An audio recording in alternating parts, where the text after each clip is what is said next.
अस्सलाम वालेकुम प्यारे बच्चों। उम्मीद है आप सब खैरियत से होंगे। आज हम इस्लामियात के वीडियो सबक नंबर 2 का आगाज़ करेंगे।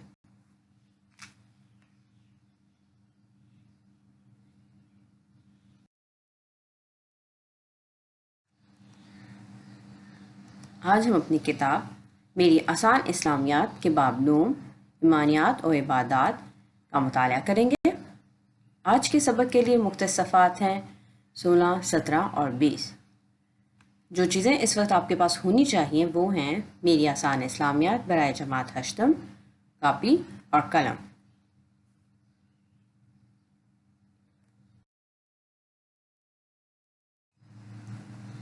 इस सबक के अख्ताम पर हम इस काबिल हो सकेंगे कि आखरत और अकीदा आखरत का मायने व मफ़हूम बयान कर लेंगे। आयात कुरानिया की रोशनी में अकीदा आखरत की अहमियत पर नोट लिख लेंगे। आखरत के तीनों मराहिल तहरीर कर लेंगे।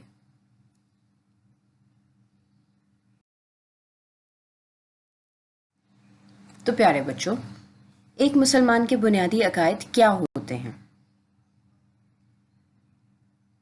क्या आप बता सकते हैं?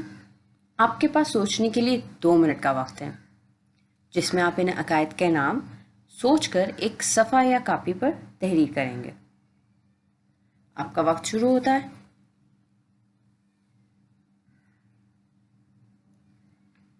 उम्मीद है आप अब तक बुनियादी अकायद के नाम लिख चुके होंगे। तो एक मुसलमान के बुनियादी अकायद होते हैं अल्लाह ताला पर ईमान, फरिश्तों पर ईमान, रसूलों पर ईमान, आसमानी किताबों पर ईमान, आखिरत पर ईमान। अगर एक मुसलमान इनमें से किसी भी एक अकीदा से इनकार करता है तो वो मुसलमान नहीं है, वो काफिर हो जाता है। चुनाचे इन तमाम अकायद पर यकीन रखना हर मुसलमान पर लाजिम है।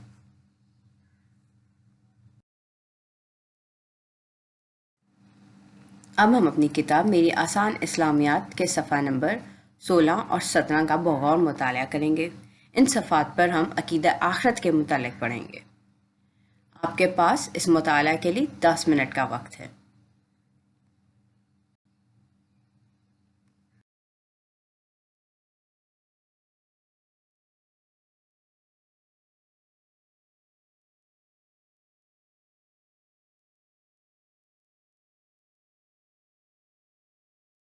आप अब तक इन सफ़ात का मुताला यकीनन कर चुके होंगे।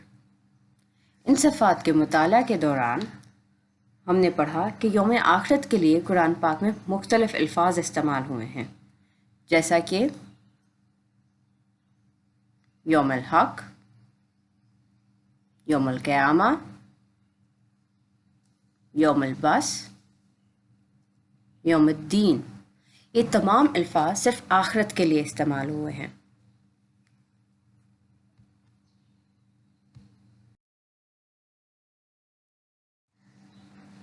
कुरान पाक में आखिरत की हकीकत को 3 मराहिल में बयान किया गया है। पहला मरहला क़यामत। क़यामत वो दिन है जब इस दुनिया के तमाम निज़ाम को अल्लाह ताला तहस नहस कर देंगे और तमाम ज़ीरू यानी कि जानदार फनाह कर दिए जाएंगे। दूसरा मरहला मौत के बाद ज़िंदगी का है। इस दिन हज़रत आदम से लेकर क़यामत तक जितने भी इंसान इस दुनिया में आए उन सब को दोबारा ज़िंदगी दी जाएगी, उन सबको दोबारा अल्लाह ताला ज़िंदा करेंगे। तीसरा मरहला हिसाब किताब का मरहला है, जिसे रोज़े जज़ा कहा गया है। इंसान के तमाम अमाल का हिसाब होगा। जिसके अमाल अच्छे होंगे उसे जन्नत अता होगी और जिसके अमाल बुरे होंगे उसे दोज़ख की आग में झोंक दिया जाएगा।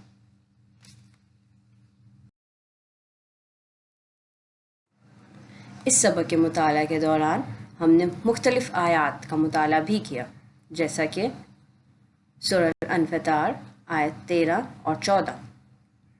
बेशक नेक लोग जन्नत में होंगे और बेशक गुनहगार लोग जहन्नुम में होंगे।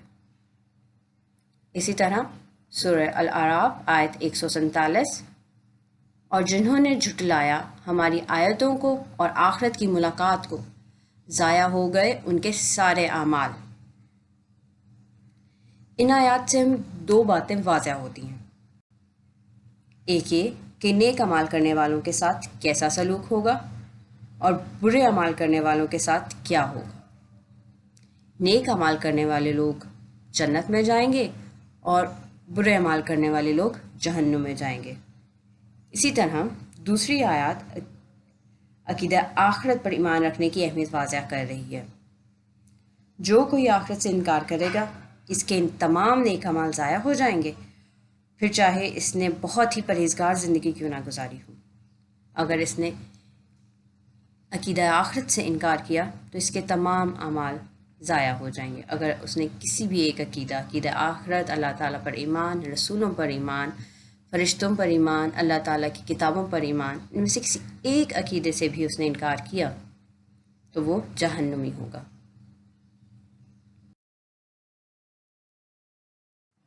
آج کے سبق میں ہم نے عقیدہ آخرت کی اہمیت کے متعلق تفصیل سے پڑھا۔ اب ہم چند سوالات کے جوابات دیں گے تاکہ سبق کی دہرائی ہو سکے۔ آپ ان سوالات کے جوابات کسی کاپی یا کاغذ میں تحریر کریں گے۔ میرا پہلا سوال ہے، لفظ آخرت کا معنی ہے؟ آپ اس کا جواب اپنی کاپی یا کسی کاغذ پر تحریر کریں۔ بعد والی چیز۔ ہمارا دوسرا سوال ہے، لفظ آخرت قرآن مجید میں ڈیش مرتبہ استعمال ہوا ہے؟ آپ بتائیں، لفظ آخرت قرآن مجید میں کتنی مرتبہ استعمال ہوا ہے؟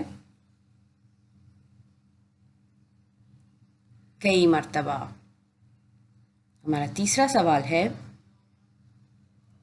ہر نفس کو ڈیش کا مزہ چکھنا ہے؟ جی، تو جواب ہے موت کا مزہ چکھنا ہے۔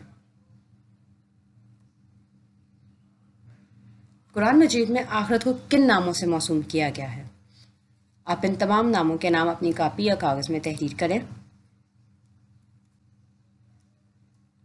جی، تو قرآن مجید میں آخرت کو یوم القیامہ، یوم الحق، یوم الدین اور یوم البعث کے نام سے موسوم کیا گیا ہے۔ آخرت کے 3 مراحل کے نام بتائیں۔ آخرت کے 3 مراحل ہیں قیامت، موت کے بعد دوبارہ زندگی اور روز جزا۔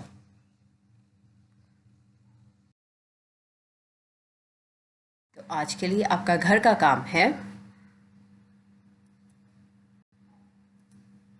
کتاب کے صفحہ نمبر 20 پر سرگرمی بے کے سوال نمبر 1 اور 2 کے جوابات اپنی کاپیوں میں تحریر کریں۔ سوالات ہیں، آخرت کا مفہوم تحریر کریں، عقیدہ آخرت پر ایک آیت ما ترجمہ لکھیں۔ یہ ان سوالات کے جوابات اب آپ اپنی کاپیوں میں تحریر کریں گے۔ اگلے سبق تک کے لیے اللہ حافظ۔